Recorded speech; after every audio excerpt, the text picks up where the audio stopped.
우리나라 제조업이 얼마나 큰 위험에 빠졌느냐? 그 시작은 2023년부터 시작이 됐다고 볼 수 있습니다. 우리나라의 제조업 사업체 수가 5만 4천 개가 단 1년 동안 사라졌는데 우리나라 전체 제조업 개수가 59만 개 정도 됐는데 그중에 9.2%가 사라진 겁니다. 10개 중에 1개가 망했다는 얘기거든요. 이건 정말 국가적인 위기 상황이고 어떻게든 제조업을 살리기 위해서 국가의 모든 자원을 쏟아부어야 되는 그런 상황에 처했다는 걸 보여주는 지표입니다. 23년에 5만 4천 개라는 진짜 어마어마한 숫자의 제조업체, 사업체 수가 줄어들었습니다. 이전과 비교하면 이게 정말 말도 안 되는 수치인데요. 2019년 이때만 해도 1194개가 증가했습니다. 그래서 제조업 전체 숫자가 0.2% 늘었고요. 그리고 2020년에는 14,000여 개가 늘었습니다. 2.4%가 늘어난 거예요. 그런데 코로나 여파 때문에 2021년에 그 타격이 제조업체한테 옮겨 붙으면서 제조업체가 4만 3천 개가 감소했습니다. 6.8%나 되거든요. 이때도 4만 3천 개가 줄다니 난리가 났었죠. 그런데 22년에 제조업체 숫자가 7,200개 감소하면서 제조업체 타격이 좀 줄어드나 했더니 정말 충격적이게도 2023년에 제조업체 숫자가 무려 5만 4천 개가 줄어든 겁니다. 저는 이 정도면 국가 비상사태 수준이라고 생각하거든요. 그런데도 불구하고 아직까지 제조업을 살리기 위한 특단의 대책이 전혀 나오지 않고 있다는 게 더 큰 문제라고 생각합니다. 제조업의 위기를 제가 소매 자영업자하고 한번 비교해 보겠습니다. 2023년에 제조업이 9만 4천 개 줄어들었을 때 조소매 업체는 5만 3천 개가 늘어나서 3.5% 증가했습니다. 그리고 협회 및 기타 서비스 업체는 2만 7천 개가 늘어나서 5.5%가 증가했거든요. 자, 이렇게 도소매 업체나 기타 서비스 업체가 크게 늘어났음에도 불구하고 우리는 도소매 서비스업의 위기다 이렇게 인식하고 있잖아요.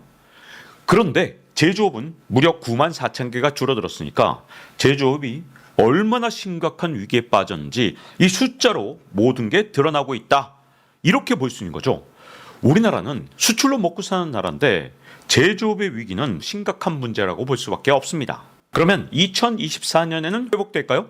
아직까지 2024년 데이터는 나오지 않았습니다. 그건 앞으로 9월 달에 발표가 되거든요. 9월 달에는 기저효과로 혹시라도 제조업체가 좀 증가했으면 하는 바람이거든요. 그런데 문제가 하나 있습니다. 2025년에는 다시 제조업체가 어려움을 겪게 됐을 가능성이 굉장히 크다는 겁니다. 왜 그러냐? 제조업 PMI라는 지수가 있는데 제조업 경기를 판단하는 중요한 지표 중에 하나죠. 50이 넘으면 확장 국면, 50 이하면 수축 국면인데 1월 달만 해도 50.3이었습니다. 그러다가 3월 달에는 49.1, 5월 달에 47.7, 7월에 48 이런 식으로 장기적으로 하락 추세죠. 그런데 작년 11월이나 혹은 1월에 이렇게 반짝 좋았던 건 트럼프 대통령하고 밀접한 관계가 있습니다. 트럼프 대통령의 당선이 확정되니까 관세를 부과할 게 분명해 보이잖아요. 그러니까 많은 미국의 기업들 또는 미국에 진출한 한국 기업들이 미리미리 이렇게 제조업 제품을 미국으로 당겨 놓으려고 미국에 대한 수출량이 크게 늘어났고요. 이 과정에서 우리나라 제조업 생산이 잠깐 반짝했던 겁니다. 그러나 지금은 재고 확보가 어느 정도 됐기 때문에 우리나라의 제조업 PMI가 지속적으로 하락하는 현상이 나타나고 있는 겁니다. 이렇게 2분기에 제조업 PMI가 나빠졌던 건 1분기에 워낙 많은 물량을 미국으로 수출 밀어내기를 했기 때문인데 이제 관세가 이제 본격적으로 부과된 다음에 그 뒤에 전망이라도 혹시 좋을 수 있느냐? 여기에 대해서 저는 부정적인데요. 왜 그러냐? 이미 기업들이 이걸 다 파악하고 설비 투자를 줄이고 있다는 겁니다. 그래서 어떤 상황이 일어나냐? 3월 달에 설비 투자는 마이너스 0.5%, 4월에는 마이너스 0.6%였는데 5월에는 마이너스 5.3, 6월에는 마이너스 3.7로 이렇게 설비 투자가 크게 줄어든 걸로 나타나거든요.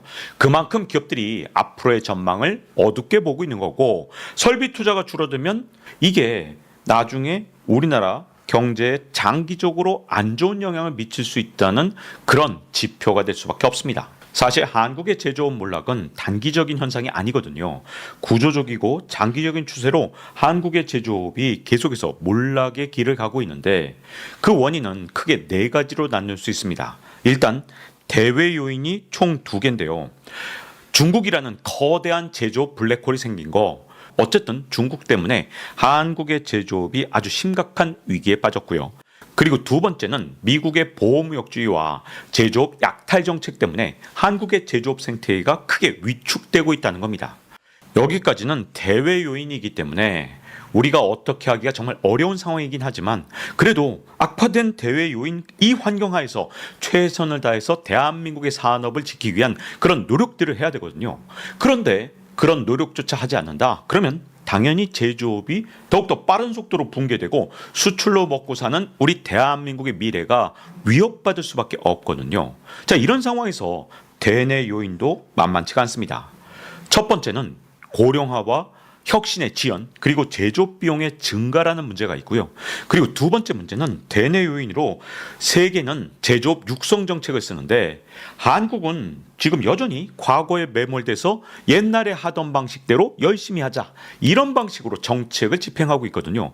이대로 가면 다른 나라한테 경쟁에서 뒤처질 수밖에 없습니다. 자, 그러면 이걸 하나하나 살펴볼까 하는데 먼저 중국에게 우리가 얼마나 뒤처지고 있느냐. 여러분, 중국이 추격한다는 표현은 이젠 맞지가 않습니다. 우리를 완벽하게 추월한 상태에서 진짜 우리보다 몇 발자국 앞서가고 있거든요. 우리나라 8대 주력 산업에서 이미 모든 분야에서 중국이 추월했는데 대표적으로 우리가 수출을 잘하는 거 반도체라고 할 수 있죠. 한국이 전 세계 수출 시장에서 한국의 점유율은 13%, 중국이 14%로 중국이 더 많습니다. 이게 통계에 따라 우리가 6%, 중국이 24%로 나오는 경우도 있는데 그 이유는 물량으로 계산할 때는 중국이 우리보다 4배 정도 시장 점유율이 더욱더 큽니다. 그 정도로 중국은 저가 반도체부터 시작해서 시장을 장악해 나가고 있고 최근에는 중가 그리고 고가 반도체까지 도전하고 있거든요. 이대로 간다면 대한민국의 반도체 산업도 중국한테 큰 위협을 받을 수밖에 없습니다. 그런데 반도체가 그나마 중국한테 잘 버티는 분야라고 볼 수 있거든요. 더욱더 심각한 분야, 한때 우리나라가 세계 1위에 섰고 정말 잘하는 분야였던 디스플레이에서 한국의 수출 시장 점유율은 7%밖에 되지 않는데 중국은 55%입니다. 한국보다 무려 8배나 시장 장악을 하고 있다는 거죠. 사실 이게 충격적인 게 한 십수년 전만 해도 우리나라가 완벽하게 장악하고 있던 시장에서 중국이 우리나라보다 8배나 시장을 더 갖고 있다. 그만큼 중국의 추격 속도가 너무나도 빠르고 그 다음에 격차를 점점 더 벌리고 있다는 거거든요. 2차 전지도 우리 한국이 정말 잘한다라고 자부심을 갖고 있었는데 웬걸 2024년에 수출 시장에서 2차 전지 한국의 점유율은 12%로 떨어졌고 중국은 60%가 넘게 됐습니다. 물론 이게 중국 업체가 중국 업체한테 수출하는 것들이 많이 잡혀서 과도하게 잡힌 측면이 있긴 하지만 그렇다 하더라도 2차 전지가 이제는 정말로 따라잡기 힘들 정도로 물량에서 엄청난 차이가 나기 시작했다는 겁니다. 그리고 진짜 심각한 거 바로 무선 통신기기인데 우리가 한때 정말 잘했던 거죠. 그런데 전 세계 수출 시장에서 이제는 1%밖에 차지하지 않고 있습니다. 중국이 35%예요. 그리고 자동차도 우리가 6%, 중국이 25%. 그리고 선박 같은 경우는 우리가 18%, 중국이 70%입니다. 물론 자유진영에서 선박을 제대로 만들 수 있는 나라는 우리 한국밖에 없기 때문에 미국이 우리 한국하고 자꾸 파트너십을 맺으려고 하는 점은 우리한테 굉장히 긍정적인 측면이지만 이제 전 세계 선박 시장은 중국의 손에 떨어진 지가 오래라는 겁니다. 그리고 철강 같은 경우도 우리가 5%, 중국이 20%. 그리고 석유화학은 우리가 4%, 중국이 12%인데 석유화학은 정말 충격적인 측면이 있습니다. 2023년만 해도 석유화학 시장에서 우리가 시장 점유율이 5%고 중국이 3%라서 우리가 중국보다 시장 점유율이 훨씬 컸거든요. 그런데 24년에 갑자기 중국이 우리나라를 압도하기 시작하면서 어느 정도까지 점유율을 늘렸냐? 우리가 4%로 줄어들고 중국이 12%로 이제는 우리보다 점유율이 3배나 높아졌습니다. 그래서 한국 석유화학 산업의 위기다 이런 말이 왜 자꾸 나오느냐? 중국이 적당한 속도가 아니에요. 너무나도 빠른 속도로 우리나라의 8개 주력 산업을 완전히 압도하기 시작했거든요. 우리가 중국한테 지고 있는 이유는 진짜 수십 가지가 되거든요. 근데 이걸 다 설명드리기에는 오늘 시간이 없기 때문에 아주 상징적인 현상, 이거 하나를 집중적으로 설명드릴 건데요. 가장 중요한 게 뭐냐? 우리나라는 공부 잘하는 학생이 의대로 갑니다. 그런데 중국은 공부 잘하는 학생이 공대로 갑니다. 왜 그러냐? 우리나라에서 공학을 하면 돈이 안 된다. 이런 인식이 아주 빠르게 확산되고 있거든요. 의대를 가야 잘 먹고 잘 산다는 이런 인식이 생겼다는 것 자체가 대한민국의 제조업 경쟁력을 완전히 박살내놓고 있는 겁니다. 이 현상이 어느 정도로 심각하냐? 한국에서 공부를 잘하면 1순위로 가는 그런 학과는 의예과죠. 이거 심지어 대학 상관없죠? 어딜 가든 의예과를 가는 게 무조건 거의 1등들이 가는 곳입니다. 그 다음에 치의학과, 약학과, 수의학과, 한의학과 이런 데가 2위부터 5위까지를 차지하고 있습니다. 그런데 중국은 어떠냐? 1위 학과가 컴퓨터공학과예요. 2위는 인공지능학과. 이런 식으로 공학과가 1등부터 10등까지 다 차지하고 있습니다. 그 정도로 중국에서 똑똑한 학생들은 공학도가 되는 걸 꿈꾸고 있기 때문에 인재를 유치하는 것도 정말 쉽고 한국보다 앞서 나갈 수 있는 기반을 확보할 수 있는 거죠. 근데 저는 고등학교 때 공부를 잘했다 또는 대학을 잘 갔다 이게 그 사람의 능력을 보여주는 거라고 절대로 생각하지 않습니다. 고등학교 때 공부 안 했는데 뛰어난 능력을 가진 사람도 얼마든지 있고 고등학교 공부에는 적성에 맞아서 그때까지는 공부 잘했지만 그 뒤에 능력을 발휘하지 못하는 사람도 수도 없이 봤기 때문에 학벌은 제가 보기에 그렇게 중요한 게 아니에요. 근데 학벌보다 우리 대한민국의 공학도를 완전히 좌절하게 만드는 게 뭐냐? 공학도가 되면 패배자가 된다. 그 인식이거든요. 비록 고등학교 때 의예과 가는 학생들보다 좀 더 공부를 못하는 학생들을 모아놨다 하더라도 고등학교 때 능력 차이라는 건 제가 보기엔 진짜 그건 우스운 거거든요. 대학교 때 진짜 최선을 다한다면 얼마든지 뛰어난 공학도가 될 수 있을 겁니다. 그런데 대한민국의 공학도는 어떻게 되느냐? 아무리 좋은 대학의 공학도라 하더라도 절반 이상이 반수를 한다. 이게 대한민국 실정이거든요. 자, 그런 학생이 결국 마침내 의예과를 가지 못해서 공학도로 남아서 공학을 계속 공부한다. 열심히 공부하겠습니까? 제가 보기에는 자기 만족이 안 되거나 또는 자기가 패배자라는 생각 때문에 열심히 공부할 가능성이 훨씬 더 떨어질 겁니다. 그래서 대한민국의 맨파워가 떨어지는 거지 공부 잘하는 애들이 의예과 가느냐 이건 제가 보기엔 그렇게 큰 문제가 아니에요. 공학도가 된 학생들이 정말 자부심을 갖고 내가 이 세상을 완전히 바꿀 수 있다고 믿기만 한다면 그 어떤 학생도 능력을 발휘해서 대한민국을 이끌어가는 그런 공학도가 될 수 있겠지만 대한민국의 사회 분위기가 너 의대 못 갔어? 야, 너 패배자구나. 이런 분위기로 가기 때문에 대한민국의 제조업의 미래가 점점 더 무너지고 있는 겁니다. 우리가 중국에 뒤처지는 이유는 진짜 수십 가지가 넘기 때문에 일단은 여기까지만 하고 그 다음에 미국 문제를 말씀드릴까 하는데요. 지금 미국의 대통령들이 정말 번갈아가면서 우리를 괴롭히고 있습니다. 일단 트럼프 대통령 1기 때 관세나 이런 것들을 이용해서 우리나라 기업들을 어떻게든 유치하려고 했는데 그게 잘 안 되니까 바이든 대통령이 이번에는 보조금과 인플레이션 감축법으로 우리나라 기업들을 미국의 공장을 짓도록 유혹해 놓은 다음에 그 다음에 트럼프 대통령 2기가 시작되면서 이번에는 한국 기업들의 지분을 빼앗으려 하거나 아니면 인플레이션 감축법으로 약속했던 그런 전기차 지원을 끊어버리거나 이런 식으로 진짜 우리나라 기업들을 갖고 논 셈이 됐거든요. 이 과정에서 한국의 주요 제조업체들 특히 첨단 제조업체들이 전부 다 미국으로 생태계를 아예 옮겨버렸기 때문에 대한민국의 제조업 기반이 더욱더 약화되는 최악의 위기 상황이 됐습니다. 그야말로 착한 경찰 나쁜 경찰 하듯이 바이든이 착한 경찰인 척 우리를 유도하고 트럼프 대통령이 그 다음에 나쁜 경찰 역할하면서 이제는 주기로 했던 보조금 약속조차 지키려고 하지 않는 그런 현상이 나타나면서 우리나라 기업들도 지금 현재 큰 어려움에 빠졌고 한국의 제조업 생태계도 위협받는 그야말로 사면초가 상태에 빠진 겁니다. 물론 이런 어려운 상황에서 우리나라 기업들이 최선을 다하고 있는 측면은 인정을 해줄 수밖에 없죠. 왜냐? 최근 들어서 삼성전자가 연이은 호재를 몰고 왔는데, 자, 이 내용 보면 정말 다행이다 이런 생각이 좀 들거든요. 테슬라와 AI 칩셋 파운드리 계약도 했고요. 그리고 애플의 차세대 이미지 센서 생산 계약도 했습니다. 이거 삼성전자 측면에서 정말 잘했다 이렇게 칭찬을 해줄만 하지만, 근데 어디서 생산하는 칩셋이냐? 테슬라와 약속한 AI 칩셋은 텍사스의 테일러 공장에서 만들게 되고요. 그리고 애플에 납품할 이미지 센서는 텍사스 오스틴 공장에서 만들 예정입니다. 그러면 삼성전자한테는 분명히 좋은 일이지만 이게 한국 제조업의 호재와는 굉장히 다른 거거든요. 대한민국 영토 내에 이 제조업체에서 생산하느냐, 미국에서 생산하느냐, 이건 굉장히 차원이 다른 문제입니다. 예를 들어서 엔비디아에 납품하는 HBM4 공급 협력이 성공했다.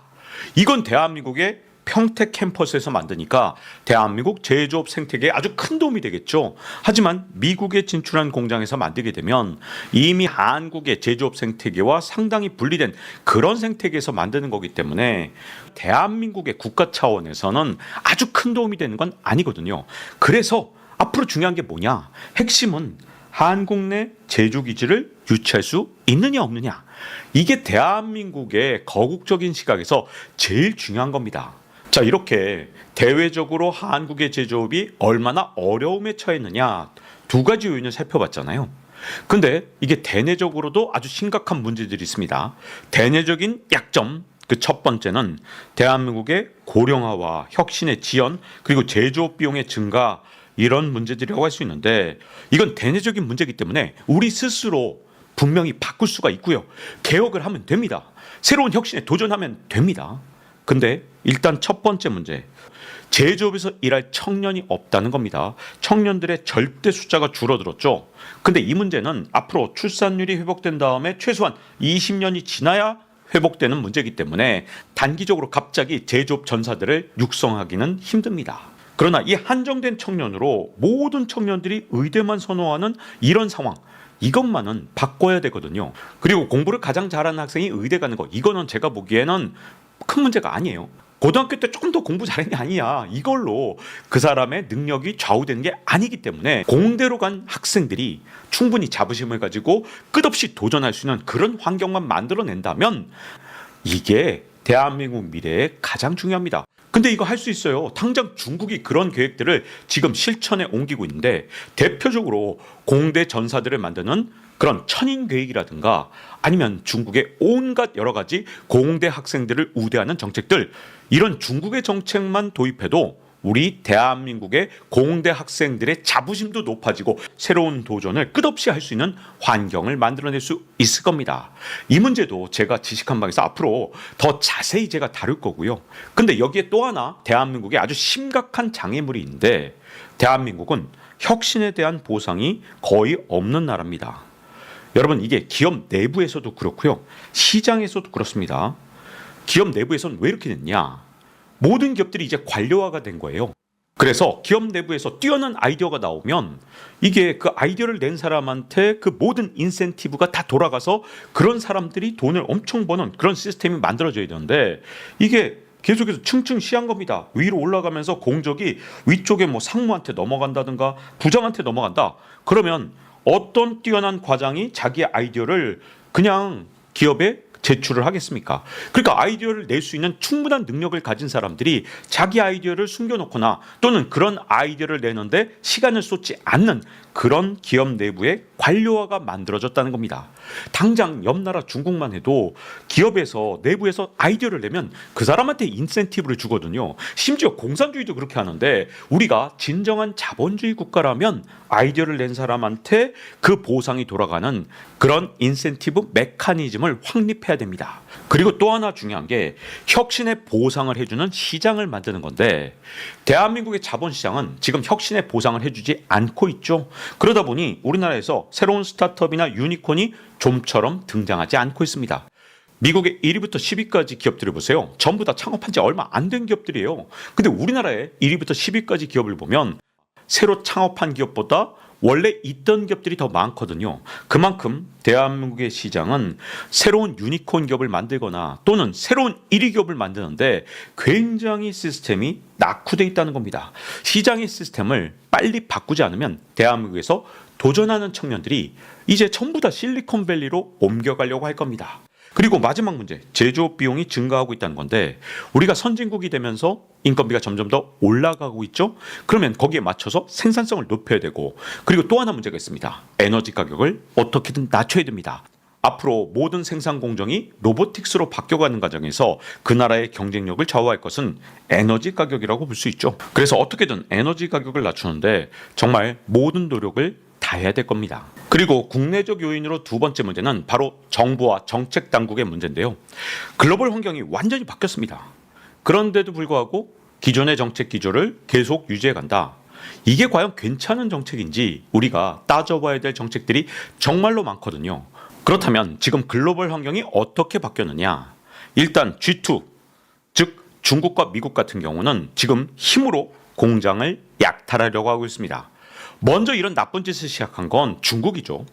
제조업체한테 보조금을 줘서 다른 나라의 제조업을 붕괴시켜서 남의 나라의 성장률을 약탈하려고 먼저 시도를 했습니다. 그리고 나서 미국이 여기에 참전을 했죠. 관세나 협박 이런 걸 통해서 다른 나라 제조업체를 미국으로 강제 이전시키려고 하고 있습니다.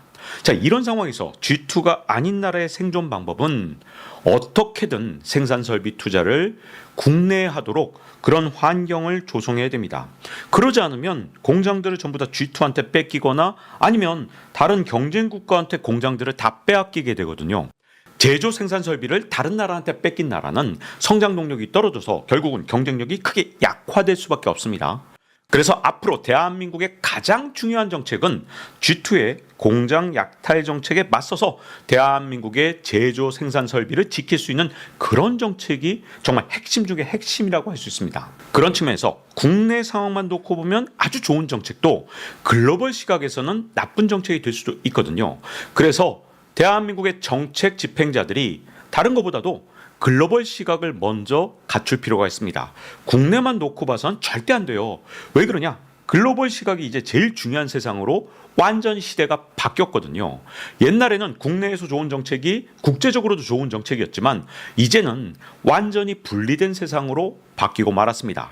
그리고 글로벌 제조업 약탈 전쟁에서 승리한 뒤에 그 좋은 정책을 조성해도 됩니다. 왜냐? 먼저 생태계를 만들어서 제조업 생태계가 단단하게 만들어지면 공장을 이전하고 싶어도 이전을 못합니다. 그 대표적인 사례가 바로 중국이죠. 예를 들어서 중국이 아주 미운 나라가 있다, 또는 중국을 아주 싫어하게 된 기업이 있다. 그렇다 하더라도 중국에서 공장을 빼나가기가 진짜 어려운 이유가 있습니다. 왜? 중국은요, 제조업을 할 수 있는 생태계가 정말 단단하게 만들어져서 어떻게 하든 중국보다 생산 단가를 낮추기가 진짜 어렵습니다. 관세를 때려 맞아도 차라리 중국에서 수출하는 게 더 나을 정도로 중국의 생태계가 진짜 단단하거든요. 자, 그렇기 때문에 애플이나 테슬라나 독일의 자동차 3사 이런 회사들이 중국에서 공장을 빼지 못하고 일종의 볼모가 되고 여기에 납치되어 있는 상태거든요. 우리나라도 마찬가지입니다. 우리나라의 제조 생태계가 정말 단단하고 한국에서 공장을 빼나가면 손해다. 그렇게 된다면 글로벌 기업들이 한국에서 공장을 빼나갈 수가 없을 겁니다.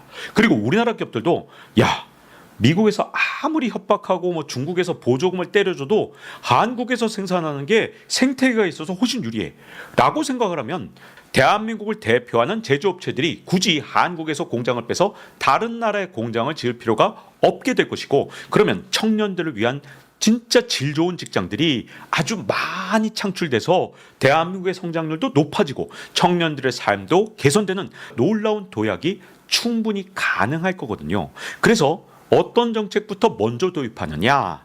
경제학에서는 사실 정책 도입의 순서도 매우 중요합니다. 그리고 또 하나 있습니다. 한국에서 좋은 정책과 나쁜 정책을 구분할 수 있는 가장 중요한 기준은 뭐냐? 청년들을 위한 정책이냐? 아니면 기성세대만 위하는 정책이냐?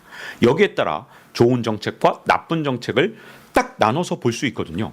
자, 한국처럼 인구 구조가 이렇게 기성세대만 왕창 많고 청년 세대는 사라지게 되면 어떤 문제가 생기느냐? 표가 기성세대한테 완전히 몰리기 때문에 당연히 기성세대만 위한 정책이 쏟아져 나오게 됩니다. 그리고 더 나쁜 점은 뭐냐? 이 기성세대가 뭐 교수 자리도 다 차지하고 있고 또는 언론계에서도 높은 자리를 차지하고 있기 때문에 기성세대만을 위한 그런 일종의 이기적인 정책이 청년 세대도 위한 정책인 것처럼 거짓으로 포장되거나 또는 속임수를 쓰게 되는 경우가 정말 많습니다. 예를 들어 보겠습니다. 부동산 부양책. 기성세대한테 진짜 일방적으로 유리한 거거든요. 기성세대는 집을 갖고 있지만 청년 세대는 일반적으로 집이 없습니다. 근데 부동산 가격을 막 몇 배로 올린다? 당연히 기성세대한테 엄청 좋은 거죠. 국민연금도 마찬가지입니다. 기성세대한테 훨씬 더 유리하게 국민연금을 개혁할 수도 있고 청년 세대도 함께 끌어안으면서 개혁할 수도 있습니다. 그런데 기성세대가 언론이나 정치권이나 아니면 교수 자리까지 전부 다 장악한 상황에서는 청년 세대한테 일방적으로 불리한 정책도 얼마든지 청년 세대한테 유리한 정책처럼 세상을 혹세무민하면서 그 정책이 추진되도록 기성세대가 몰아붙일 수가 있게 되거든요. 그런데 여기 아주 심각한 문제가 있습니다. 대한민국의 청년들의 삶이 무너지면 나중에 10년 뒤, 20년 뒤에 우리 기성세대를 위해서 청년들이 국민연금을 내줄 수 있겠느냐? 당연히 못 내주죠. 왜? 청년들이 소득이 없어지게 되고 그러면 국민연금 기반 자체가 붕괴될 수도 있는 겁니다. 그래서 제조업의 위기는 청년의 위기고 청년의 위기는 결국 우리 기성세대의 위기라는 걸 기성세대 스스로가 깨달아야 됩니다. 다수의 표를 가진 기성세대가 스스로 성찰하지 않으면 대한민국의 미래에는 답이 없습니다. 이런 상황에서 정치권은 기성세대 표만 얻으면 되니까 기성세대한테 유리한 정책을 청년을 위한 정책으로 둔갑시켜서 추진하는 경우가 지금까지 너무나 많았거든요. 그래서 청년들의 일자리도 확대하고 그리고 청년들의 소득 기반도 만들고 청년들의 주거 기반도 만들어서 청년들이 얼마든지 아이를 낳고 그리고 기를 수 있는 환경이 되는지 이런 것들이 정말로 중요한 정책의 기준이 되는 겁니다. 지금 기성세대가 청년 세대한테 불리한 정책을 계속해서 끝없이 추진해 나가면 결국은 그 정책들이 부메랑처럼 돌아와서 기성세대의 노후를 파괴하게 될 겁니다. 왜냐? 청년들이 가난해지면 결국 우리가 나중에 은퇴했을 때 우리를 위해서 복지 예산을 대줄 그런 청년들 자체가 소멸하게 되기 때문입니다. 그래서 기성세대가 먼저 손을 벌려서 청년들의 손을 잡아주는 그런 정책들을 이제부터 만들지 않으면 대한민국의 제조업의 미래뿐만 아니라 기성세대의 미래도 심각하게 위협받게 될 겁니다. 자, 이제 박종훈의 지식한방 마칠 시간이 됐습니다. 다음 시간에 뵙겠습니다.